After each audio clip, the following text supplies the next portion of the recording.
일론 머스크 CEO가 5월 정부 효율부 수장에서 사임한다는 소식에 테슬라가 3% 넘게 올랐습니다. 오픈 AI의 챗 GPT 가입자 수가 5억 명을 돌파했습니다. 아마존이 드론 배송 서비스를 재개합니다.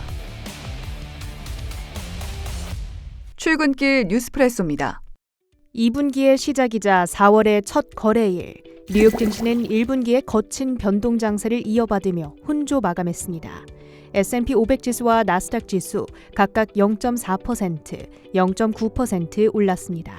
시장의 관심은 온통 하루 앞으로 다가온 미국의 관세 발표에 쏠려 있습니다. 백악관은 내일 동부 시간 오후 4시, 우리 시간 새벽 5시에 상호 관세를 발표할 것이며 효력은 즉시 발효된다고 밝혔습니다.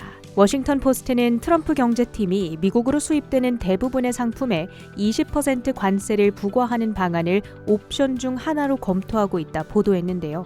My understanding is that the tariff announcement will come tomorrow. They will be effective immediately. And the president has been teasing this for quite some time, as you know. He's talked a lot about April 2nd as Liberation Day in America. It would be taking place today if not for April Fool's Day. But tomorrow will be the day, and he's been talking about it for a while. And as a result, you've seen these companies make commitments to investing right here in the United States. 여기에 트럼프 대통령은 향후 반도체와 의약품, 목재에 대한 품목별 관세 부과를 예고한 상태입니다. 아울러 캐롤라인 레빗 백악관 대변인은 관세 우려로 인한 증시 변동성에 대해 트럼프 일기 때와 마찬가지로 월가는 괜찮을 거라고 말했습니다. 안전자산인 국채에 투자자들이 몰렸습니다. 10년물 금리가 8bp가량 급락한 4.16%를 기록했는데 이것이 간밤 기술주 반등의 트리거가 됐다는 분석입니다. 테슬라는 머스크가 도지를 5월 말에 사임하고 테슬라에 돌아갈 거란 소식에 3.6% 올랐습니다. 다만 유럽 내 판매 부진은 지속됐는데요.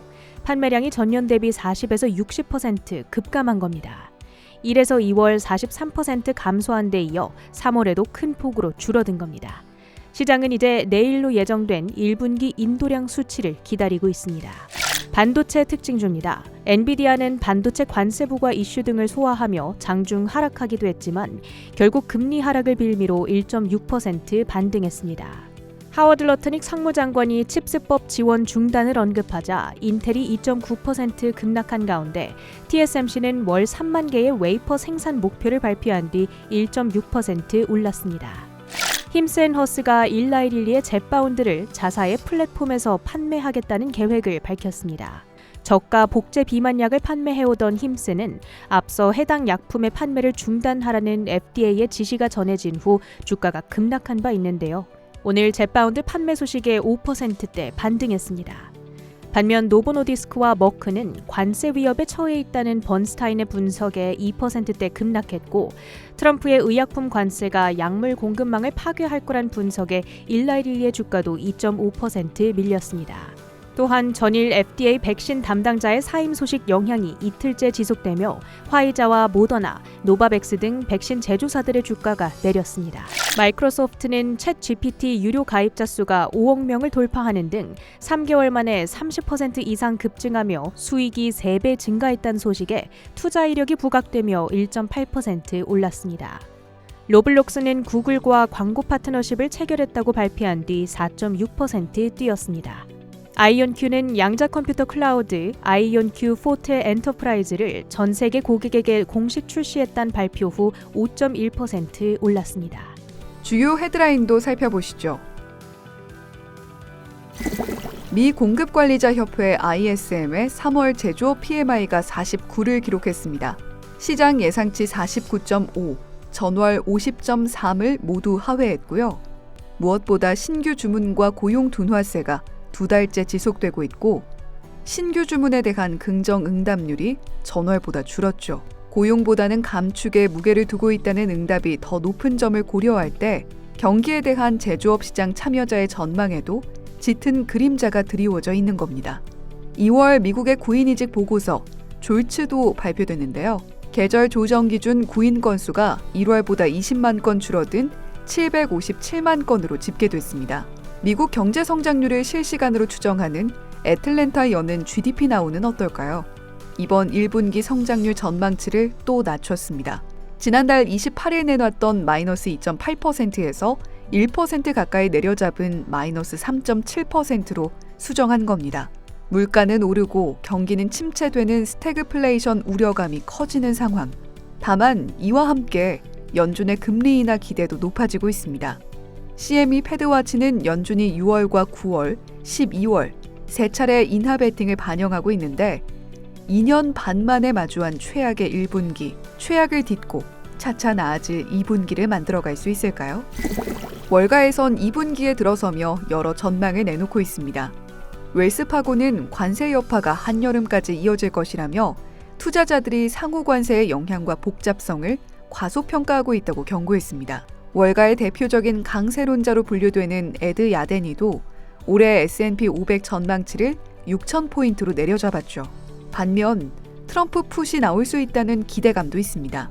JP모건은 최근 국제 고객과의 질의응답을 공개하면서 대다수 투자자들이 트럼프 풋이 존재하며 관세가 시장에 미치는 영향이 일시적일 것으로 보고 있다고 말했습니다. JP모건은 이러한 의견에 대해 완전히 동의하지는 않는다고 전했지만 말이죠. 4월 투자 전략을 내놓은 IB도 있습니다. 3개월 단기로 S&P 500이 5% 하락해 5,300포인트, 12개월 기준 6% 상승, 5,900포인트를 전망한 골드만삭스는 바닥 신호 확인까지 매우 가벼운 포지션을 취하며 변동이 적은 저민감 포트폴리오로 지난 10년 동안 가장 변동성이 적은 수익 성장을 보인 주식을 매수하라고 권고했습니다. 참고로 골드만삭스의 미국 컨빅션 리스트에는 GE 버노바, AT&T 등이 추가됐네요. 최근 눈에 띄게 둔화된 AI 랠리. 하지만 챗 GPT로 대변되는 샘 알트먼의 오픈 AI는 우려감에서 비껴서 있습니다. 마사요시 손 회장의 소프트뱅크를 포함한 투자자들로부터 400억 달러, 우리 돈 59조 원가량을 유치하면서 기업 가치가 3천억 달러, 441조 원에 육박했고요. 비상장 기업으로서는 3,500억 달러로 가장 높은 가치 평가를 받는 일론 머스크의 스페이스X의 뒤를 잇게 된 데다 전통 에너지 기업 쉐브론의 몸값도 뛰어넘었죠. 오픈 AI의 투자 라운드 흥행뿐 아니라 AI 투심의 긍정적인 소식은 더 있었습니다.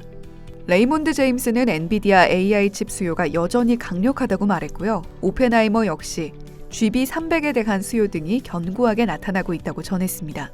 첨단 칩 제조 공정인 TSMC의 2나노 공정 월 생산량도 3만 장을 돌파했다고 하는데요. 다만 최근 비용 우려와 AI에서 다소 뒤처질 위험 등이 경고됐던 메타와 구글의 경우 각사의 4월 행사 라마콘과 구글 클라우드 넥스트를 통해 AI 내러티브 반전을 꾀하고 있다고 모건 스탠리가 전망했습니다. 메타는 AI 기반 검색 기능 출시, 구글은 AI 기술 확장을 준비 중이라고 하고요. 그 밖에도 오픈 AI는 올 하반기 GPT-5 모델 출시, 아마존도 AI 관련 업데이트를 발표할 예정이라고 전했습니다. 오펙이 공급 재개를 앞두고 생산량을 줄였지만 관세 우려로 WTI 원유 선물이 0.4% 내린 71.2달러 선에 마감했습니다. 달러당 원화 환율이 미국 제조업과 고용 둔화의 낙폭을 보이며 1,471원대에 마감했습니다. 블랙록이 영국에서 가상자산 사업자로 인가를 받으면서 유럽 비트코인 ETF 출시가 본격화될 것으로 전망됩니다. 비트코인이 3%가량 오른 85,000달러 선에서 거래 중입니다. 지금까지 출근길 뉴스프레소였습니다.